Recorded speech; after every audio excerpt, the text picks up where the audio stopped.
It is your Tuesday daily delivery. I am Michael Rand. Happy to be back for another day.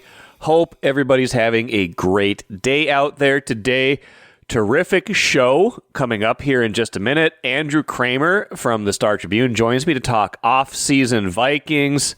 We will identify the three biggest offseason questions, at least how I see it, for the Vikings this in 2025, including a big one that's maybe more urgent than others or more emerging than others. When is this Kwesi Adofo-Mensah extension going to get done? We heard, when Kevin O'Connell signed his extension a couple weeks ago, we heard, hey, it's close on Kwesi. We're working on that right now. Maybe that is indeed happening, but curious that the timing of that has not allowed that to be announced yet. So Andrew and I will get into that as well as many other things about the Vikings. Good segment with him, so stick around for that in just a few minutes. A wild bit of news at the end of the show and not good news about Ryan Hartman. I wouldn't say he's one of their very best forwards, but they need all the help they can get depth-wise, especially with Kirill Kaprizov out. And now Hartman is going to be out for a while as well. Not with an injury, but with a suspension. We'll get to that at the end of the show, like I said. First, though, what did I miss? Let's do Wolves at the beginning. I was at last night's game in really good seats. Love going to Wolves games. Have good friend Anthony Downs, who's got excellent tickets. So he invites us, once, twice a year to come hang out with him. A couple other friends were in the mix as well. And, it's different than watching on TV. It's different than watching from the media seats even. These are like, front and center. And it gave me, whenever I sit there, it gives me a different impression of the game. It's why people love sitting courtside. Like, these aren't quite courtside, but it's about as close to courtside as you can get without being courtside. And you see the speed of the game more when you're that close. You see how, moments, split seconds matter when someone, slips up, misses, misses on a steal attempt, and all of a sudden it's going to the hoop, and there's a basket, things like that. And so, it was a frustrating game, I would say, for the Wolves. They lose 116, 114.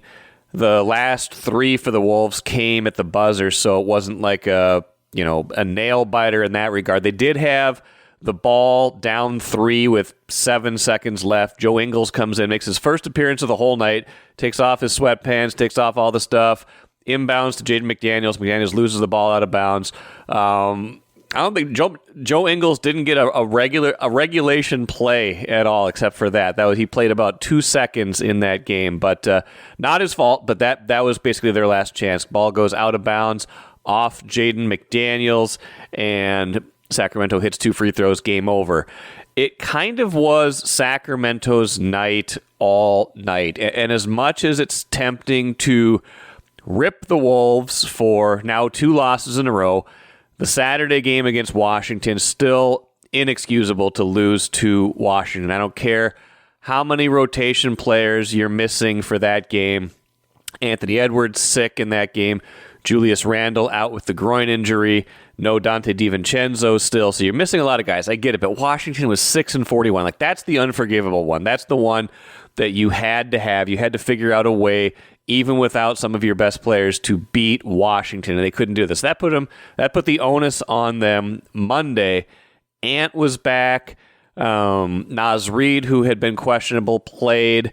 Still missing Randall and DiVincenzo. So no fruits from the Karl Anthony Towns trade at this moment in the lineup.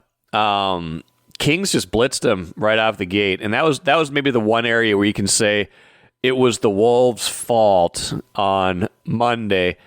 Kings scored, I think, 38 points in the first quarter. They had like 30 with like 5 minutes left in the first quarter. They were just scoring at will. The Wolves were not quite there defensively, intensity-wise, although even then, it felt like a lot of what Sacramento was doing, less of what the Wolves weren't doing. And that was a surprise to me. That was my preconceived notion coming in. Sacramento had just traded De'Aaron Fox, 3-team trade, Zach LaVine coming in. But, it's that kind of shuffle in between. So they didn't have Fox or Zach LaVine for that game. So they're down one of their best players. Like the Wolves are down some players too, but they're missing. They're kind of reconfiguring their whole thing. They're not built around De'Aaron Fox anymore. Decided to trade him. And I'm thinking, okay, is there going to be kind of a towel thrown in because of that?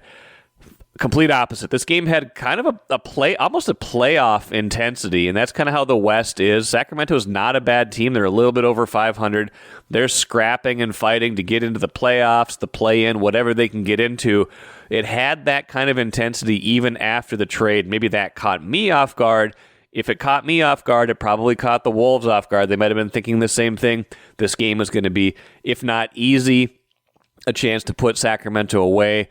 Without some of their offensive firepower. Instead, ball moves pretty well. A lot of different guys score. DeMar DeRozan and Malik Monk absolutely kill them from mid-range, as Chris Hine pointed out in his game story today, and I'm sure we'll talk about more tomorrow when he is a guest on this podcast. The Wolves are built to give you the mid-range. Rudy Gobert will protect the rim. They'll protect the three-point line. But by and large, if you can beat the Wolves with a bunch of 16-footers, they are going to live with that, and they died with that on Monday. Those guys just hit dagger after dagger. DeRozan in particular had a sequence, I think it was third quarter, where the Wolves had pulled close or tied, and he just hit like 3 in a row from the mid-range. He's been so good with that shot throughout his career. So the takeaway I had from this game is, I thought the Kings played really well, and so I'm not going to get too down on the Wolves for this individual game.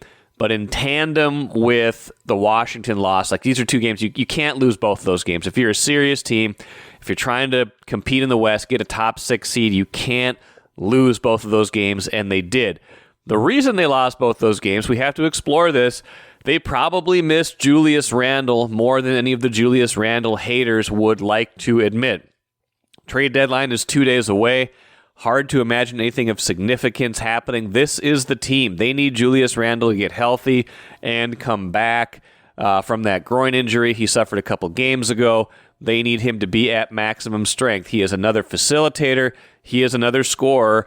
He is a big body, and defense-wise, he is willing, and he's a pretty good post defender. He's not the kind of guy that's going to get out on the perimeter and move his feet to the greatest degree. He's just not got great lateral quickness, but he is big, he is strong, and he is capable of rebounding and giving them that another big body down low in addition to everything he does offensively. So I think they are missing him. You look at a lot of his box scores and you watch him play, and it's not smooth or efficient, but you get to the end of the night and you look at his box score and he's got like 21 points, 10 rebounds, and he's like a +7. And you're like, man, I guess those were good Julius Randle minutes, even if they didn't feel like good Julius Randle minutes all the time. So something he does, and maybe it's just the all-around game more than it is one thing, something he does is something they are certainly missing right now, because I don't think you lose to Washington and Sacramento if you have Julius Randle in the lineup for both games.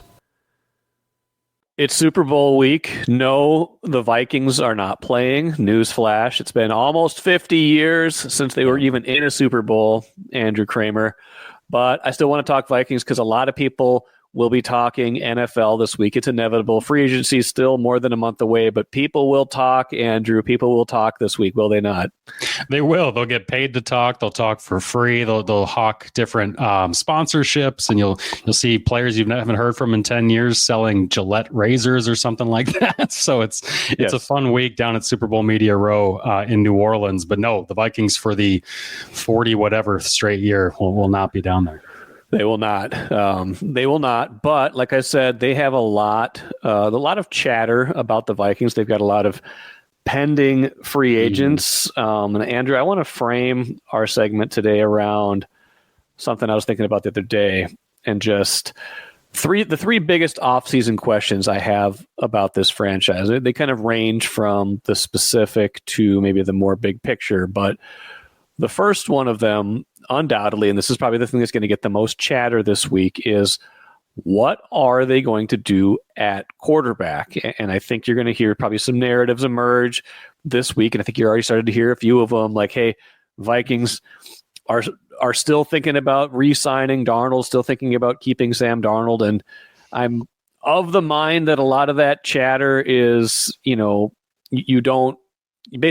you're the Vikings, there's no upside in saying you're not interested in Sam Darnold at this point because A, you either like the guy and you want to help him get a good deal, or B, you might still want to sign and trade him, or C, maybe you actually do want to keep him. But whatever it is, there's no upside in saying, if you're the Vikings, leaking to people that you're not going to re-sign him. So I get where some of that might be coming from. I don't necessarily buy it, but where do you think this thing is at with quarterback for 2025?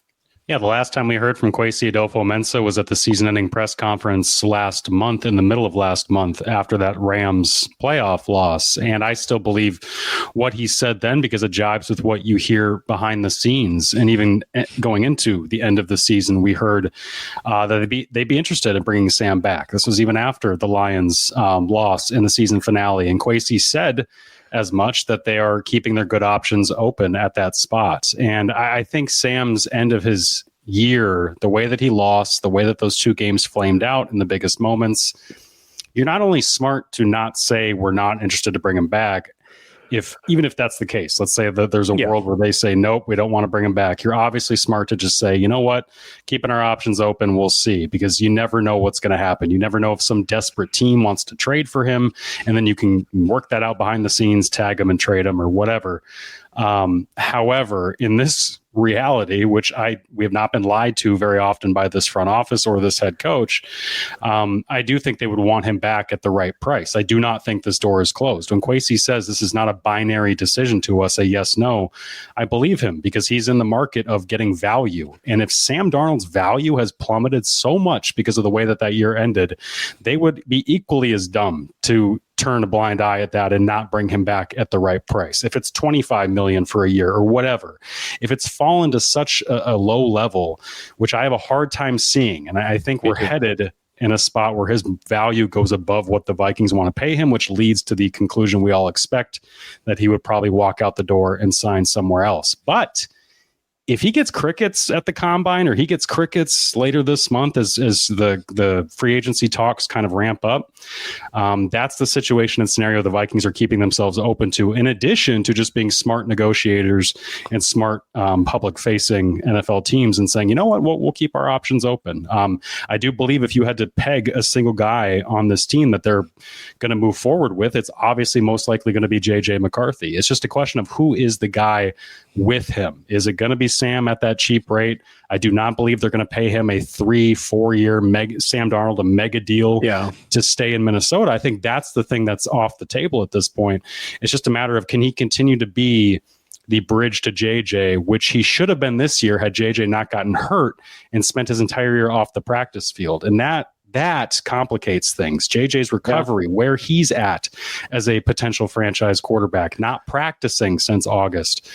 You can't go into this summer saying it's for sure going to be him. And that's why you bring in Daniel Jones. And that's why you start doing homework on other options. And that's why Sam, when we talk about the quarterback market, and when we say it's so bad, it's Russell Wilson, it's Justin Fields. Yeah. It's really not a whole lot in addition to Sam. That also lends itself to the Vikings wanting to bring him back. That means that there's not a ton of other good options. They foresaw this. They bring in Daniel Jones when he gets cut, knowing that he's probably one of the best options out there if it's not Sam Darnold. And so they're working on that. And I do think Sam is among those options, even though I think a lot of us see that he might not be. He might kind of price himself out of here. And I think that's the big point to take away is that there's not a lot of great quarterbacks on the free agent market. Not like there usually are, right? Like it's kind of rare when a great quarterback makes it to the market when there's a bidding war like there was for Kirk Cousins in 2018, and we stocking him at the Shake Shack on Super Bowl row when the Super Bowl was here. All the media was out at the Mall of America. It was just still a very bizarre whole scene that was out there, but it was fun. It was fun to be a part of that. But I still look at it and I still just wonder, how his market can't fall that far because there's not much else out there. Someone's like at the bare minimum, someone is going to pay him something that gives him multiple years of guaranteed money. I just have to think that, and that's got to be like the basic. That feels like that's the baseline non-starter for the Vikings. Like they can't go 2 more years, because then you've basically almost eradicated the entire J.J. McCarthy cheap quarterback window. Like, someone is going to give Sam Darnold, and justifiably so, he had a really good year. Someone's going to give him at least 2 years of guaranteed money. It might look like more of like a 3-year, $110 to $112 million contract with $80 million guaranteed, something like that. I don't know what the guarantees will be, 60 to 80 million guaranteed. That's more than the Vikings should do, given that they have the number 10 pick from last year on their roster. Yeah, that's about 35 million a year, whatever it might end up being. And that's the Geno Smith, Baker Mayfield kind of range we've talked about with him. And you'd mentioned on the Access Vikings podcast last week about how this is Sam Darnold's time to strike while the iron's hot. Time to shine. It's his time to shine. Every time I'm at the brief aside, every time I'm at the holiday drive through car wash, their slogan is "Time to Shine," and I always think of Ed Donatel. Anyway, go on. Sponsored by Ed Donatel. Sponsored by Ed Donatel and holiday stations. But every time we talk about Sam Darnold and the kind of situation with him moving forward here in that range of $35 million, that, and you mentioned that this is kind of his time to strike. Yeah, that's a great point, because he can look around and see, and that's something we have to keep in mind. He can look around and see that he is the top dog on the free agent market. And if he'd rather take finally get his, what would the signing bonus be, 50 million or whatever it might be on a 3-year deal, 40 million, he might take that over. 25 million to come back and run it back in Minnesota, as much as he liked the coaching, as much as he liked the teammates and his ability to do well. He might want to just say, you know what, I'm gonna take the money and run at this point and see if I can carry my talents to somewhere else and bet on himself, because I do think he is confident enough in himself. I don't think, certainly this is not a guy who lacks for confidence. You don't go through the Jets eras, the Panthers era. You don't come out the other side as somebody who lacks in confidence. So he's somebody who I could see betting on himself, and that would actually mean taking the bigger deal as opposed to coming back to the place in Minnesota with the receivers and saying, I'll just go back to where I've been successful.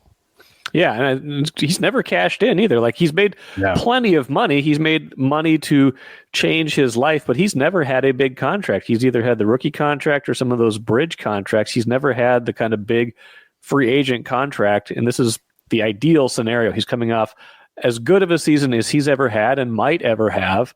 He is in a market where there's no other great quarterbacks out there, and it's not a great quarterback draft either. So I do feel like it is, as we say, his time to shine and maybe his time to strike big.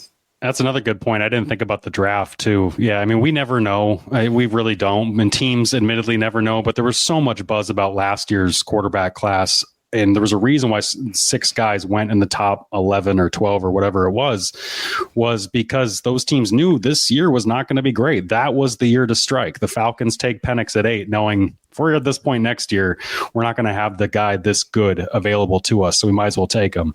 That impacts all this as well. And I do think the signs point, towards Sam's value being to a place that the Vikings would be smart to probably not jump into in terms of $30+ million for Sam, even if it is just for 1 year, because you've cleaned the books. You've gotten finally to the place where you don't have Kirk's dead money on your books. You don't have the old contracts of the old regime weighing you down. This is your time where you finally have salary cap space. You might not want to use so much of it on just that one guy. Question number 2, Andrew. What's taken so long to get the Kwesi Adofo-Mensah contract done?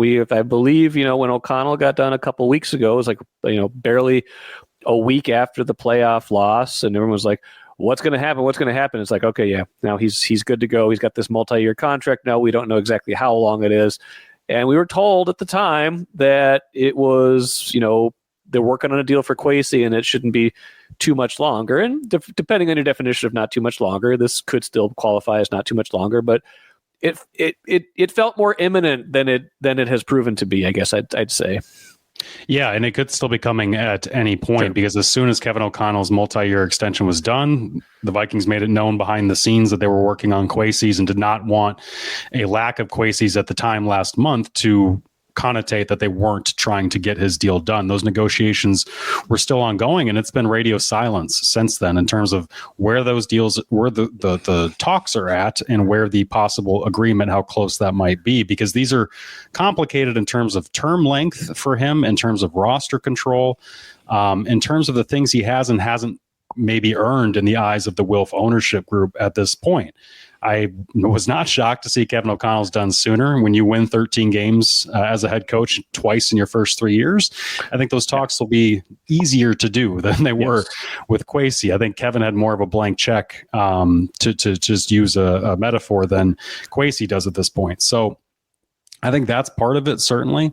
And we have to see, if this drags out through the combine, then there's absolutely some question about when is this going to get done. If we look back in the past, some of these have taken months. We look back at Mike Zimmer's, after Mike Zimmer was not on good terms with the team, but after he won the playoff game in 2019 in New Orleans, those extension talks dragged out until like June or July. And that's not to say Kwesi and that ownership group are in the similar place, but those talks are not as clear cut as Kevin O'Connell's, which is why 2-3 weeks later, we're still sitting here wondering, where is that deal? And there's been no sign behind the scenes that they aren't, or that talks have fallen apart. It's just a matter of, I can imagine and project, because I do not know how difficult some of those things might be, because he would not address under his old contract whether he had full 53 control, but my understanding was he did. Does that change at all moving forward? And also the draft history has not been great too. There's just a lot of holes to kind of poke, and you got to wonder where the tug of war is on those talks. Well, that's absolutely true. And it brings me to a point where we tend to blame a GM for the drafts, and obviously there's input coming out from all over the place, but a lot of that is directly on them, but we tend to praise the free agency too, although there seems to be like this kind of caveat with the Vikings and their free agents in 2024, where some people will say, well, yeah, but that was just O'Connell and especially Flores telling him who they wanted, and then he just executed the plan. So I don't feel like he gets the full credit for the free agents, but he does get the full blame for the draft in the eyes of some. Is that fair? And I say that with knowledge that the drafts have not been good. I wrote about this last week, right after you wrote about how old they were last year. Like, they had one guy against Detroit and the Rams, one draft pick from Kwesi's first 3 drafts, who was either a defensive starter or an offensive starter in those games, and that was Jordan Addison. The Lions had 8 draft picks from those last 3 years playing in that Week 18 game. That is a pretty big difference. That's a problem.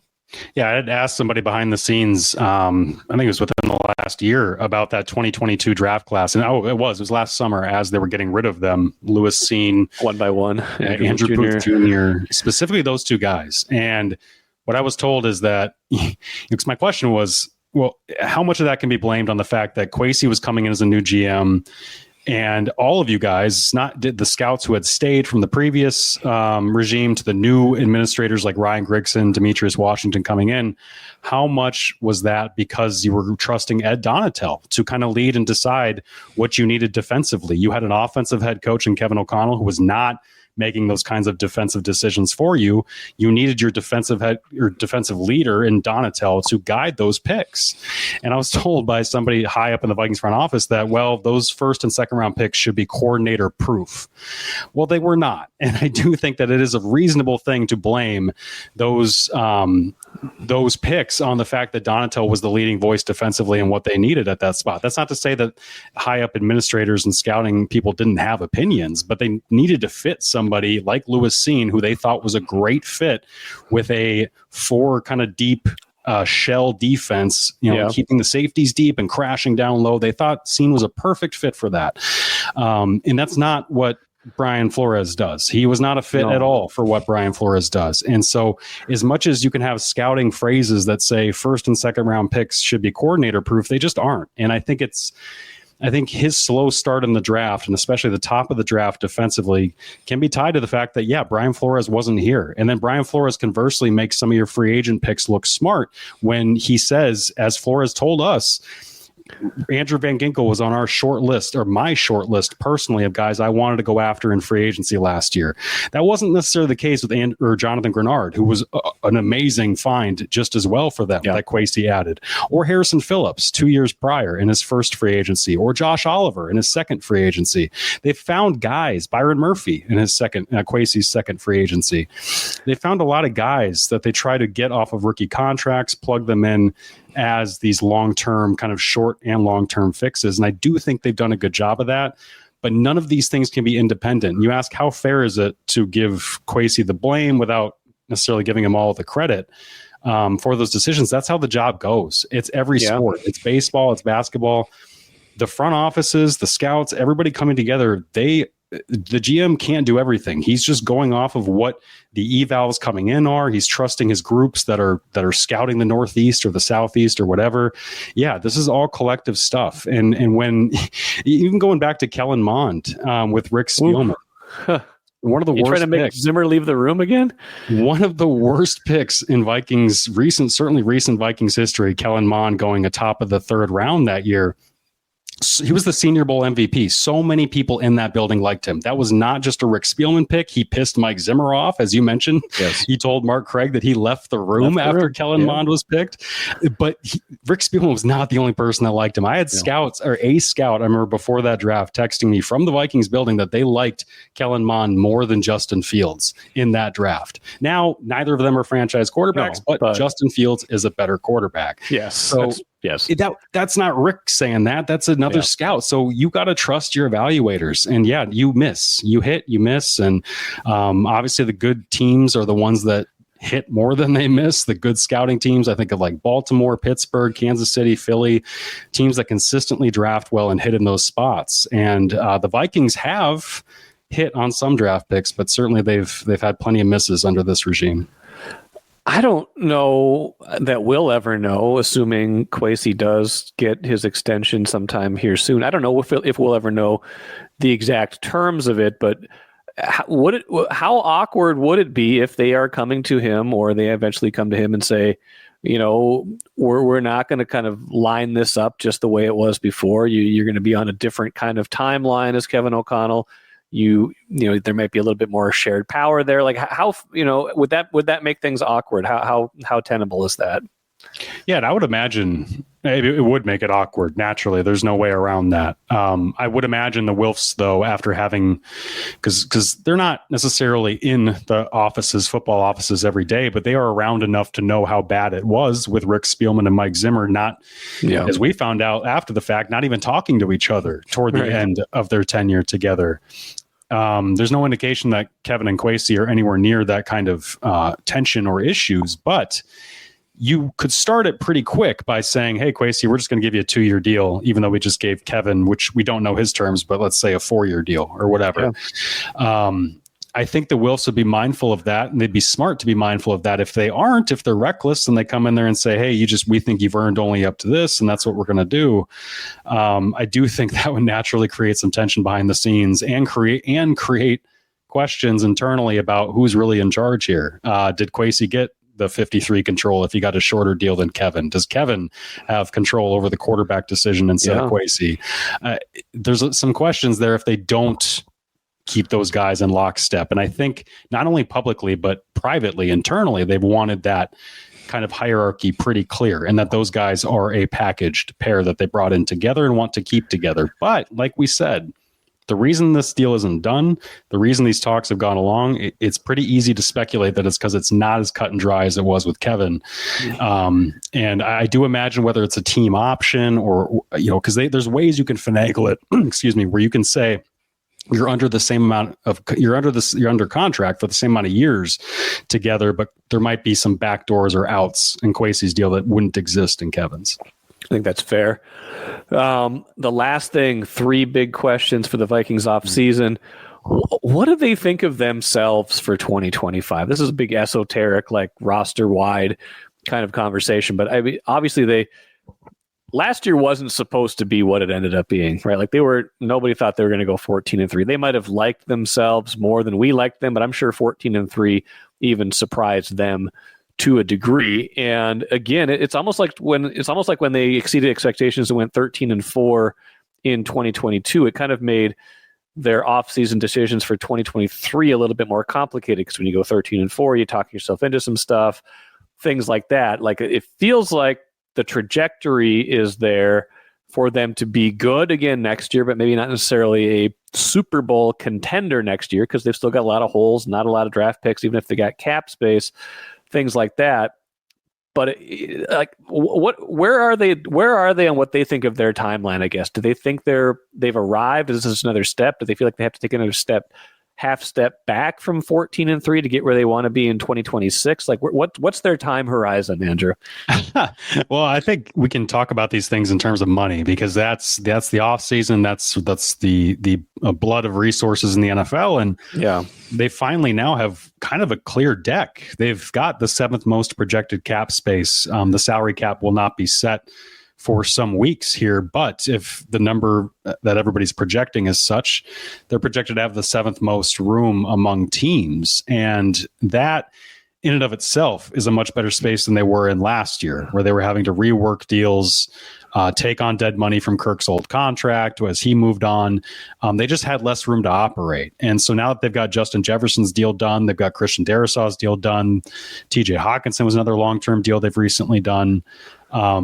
All those guys together, there aren't a lot of looming big player contract questions outside of the Sam Darnold situation. So you can go out and spend. To me, this is going to be the most freedom. Freedom is the word I would use for where they're at. They probably feel like they have the most freedom to start putting their fingerprints over things. And obviously that's not the case in the draft. They've kind of already had to do that last year. Not had to. They decided to do that last year by effectively offloading their 2nd, 3rd, 4th round picks to get what amounted to Dallas Turner after doing 2 trades to position yourself for a quarterback. And then when you couldn't trade up in the top 10, just trading up to get Turner.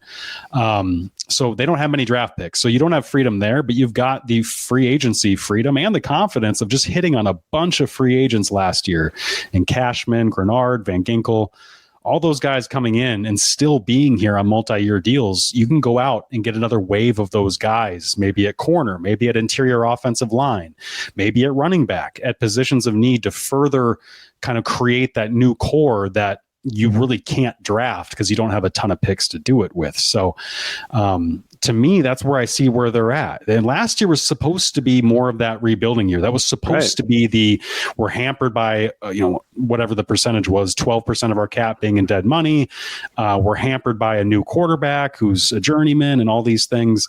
There's still got the quarterback questions. You still got to develop a lot of key areas, but this leadership can go out there now and not have to, be worried about, hey, we can't be in on this top free agent because we can only spend up to this level. I think they can be more aggressive, even though they've shown their aggressiveness in the past in other ways. When it comes to bidding wars, like free agent spending, I think that's where they can be pretty aggressive here in March. Yeah, I think they certainly can. I just wonder if they will be, if they save some of that, if they don't overextend into future years, kind of knowing that, hey, you do eventually have to marry up the free agents with the draft picks. And then finally by 2026, they should have more of a full complement of their draft picks. Like this year, they're going to have a first, a compensatory third, and 2 fifths, right? Like they're not going to be able to get much better in the draft. They're not going to be able to get much younger unless the kind of class of free agents they sign are more of kind of like the first contract guys, kind of like when they went and got Byron Murphy, that kind of free agent, not the Stephon Gilmore type of free agents. You can get a little bit younger in free agency, but ultimately you got to start getting stuff from the draft. And I wrote about this last week, and they're probably going to get a lot more impact from draft picks this year, just because McCarthy probably plays, Dallas Turner plays more, Mekhi Blackman probably plays more, things like that. So it's like these guys that haven't been playing for other extenuating circumstances will now start playing, but they're just not going to get a lot of more help from this year's class, presumably.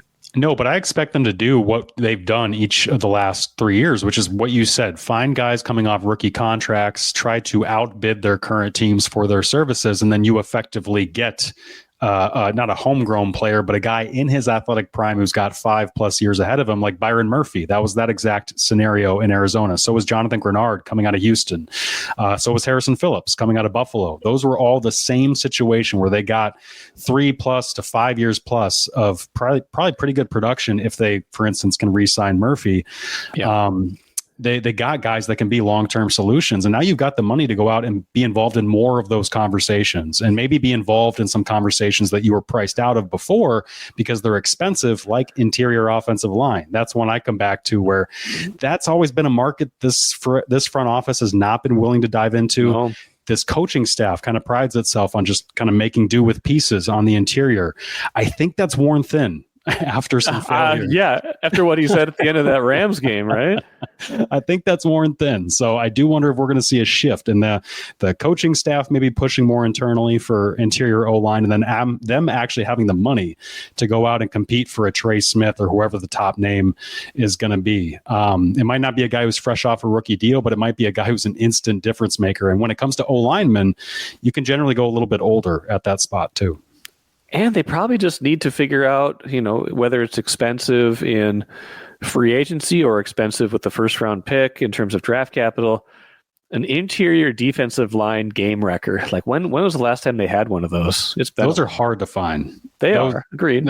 It's easier to find, I think, pass blockers and run blockers than it is to find your Jalen Carters. Like when he falls to Philly in the top 10 the way that he did, it's like what the rest of the NFL has got to be like, come on. Like I understand why, because I think it was a murder case at the time. Like there was some, really, serious legal stuff going on around him that he was eventually, I think, exonerated for. But the Eagles took that chance and it paid off huge because those guys do not come around, whether it's Aaron Donald, Grady Jarrett back in the day. Jalen Carter.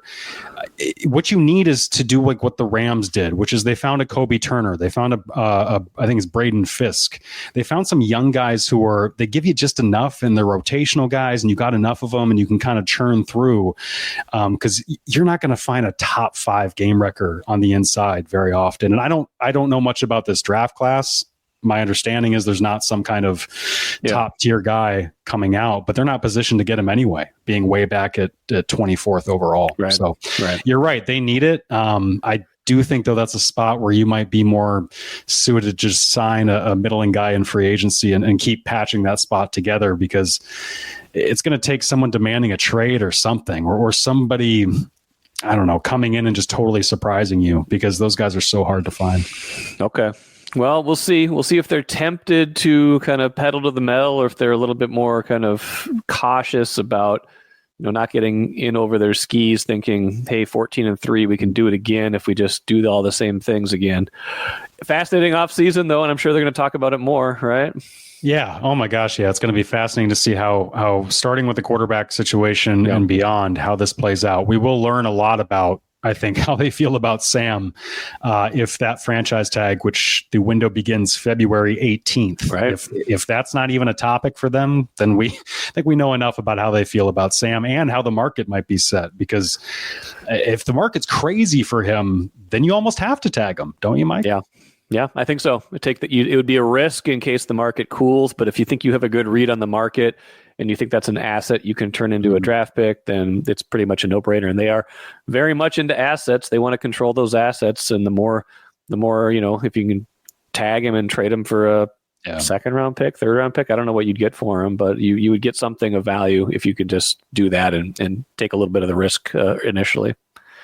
Yeah, if that's how it ends up, but there would have to be, I would imagine, multiple teams just frothing for him, and we'll see. We'll see if that's the case. Those last 2 games didn't look very good. No, they didn't. And they would eventually get a compensatory pick for him anyway, unless the math didn't add up. So we'll see. We'll see what their risk tolerance is. Andrew Krammer, appreciate it as always. We'll talk to you again soon. Sounds good, Mike. Thanks. Watch your dreams and savings grow with Royal Credit Union's 4.25% annual percentage yield 12-month certificate. Open now at any Royal office or online at rcu.org/certificate saver. Early withdrawal penalties could reduce earnings and principal. APY accurate as of 2/1/25. Insured by NCUA. Great stuff from Andrew. All of these questions will be answered in due time. But again, felt like a good time to pause and kind of think about these things fresh. They're going to get bandied about at the Super Bowl. People will talk. Agents will talk. The combine will be here before we know it. The transition transition and franchise tag period starts in exactly 2 weeks. We might learn more about how the Vikings feel about Sam Darnold in those moments. So the NFL never sleeps. It's never a true offseason. Super Bowl just 5 days away, even if nobody wants to admit that it is Kansas City against Philadelphia again, two teams that the greater sporting population does not necessarily care for. Let's finish with the cooler. Ryan Hartman suspended for 10 games. Wild forward Ryan Hartman. Pretty ugly incident the other night. He slammed Senators forward Tim Stolze's head into the ice after a face-off.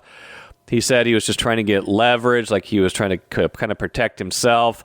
The review folks said, that's not what we saw. He's a repeat offender. He's been suspended multiple times before. He gets 10 games. That's not great. That means he's going to miss over a month because there's a break coming up for the NHL for the Four Nations tournament. So missing him, missing Kaprizov because of his surgery, down a lot of guys. Now, Hartman's not like elite scorer, but 34 goals in 21-22, 15 in 22-23, 21 last season. I'd say this year he's having a relatively poor year, just 7 goals, a -8 on the season, but still someone who is a regular in the lineup, someone who plays the minutes that you need, plays some shorthanded, plays everything. So that's someone, the Wild are going to be missing him. 10 games is a long time. See if they can withstand losing him. Another blow to their depth and their talent. And again, not from an injury, but from his own doing. And by the way, that will cost him close to $500,000, a costly suspension for Ryan Hartman. That'll do it for me today. Like I said, Chris Hine expected to join me on tomorrow's show to talk more Timberwolves.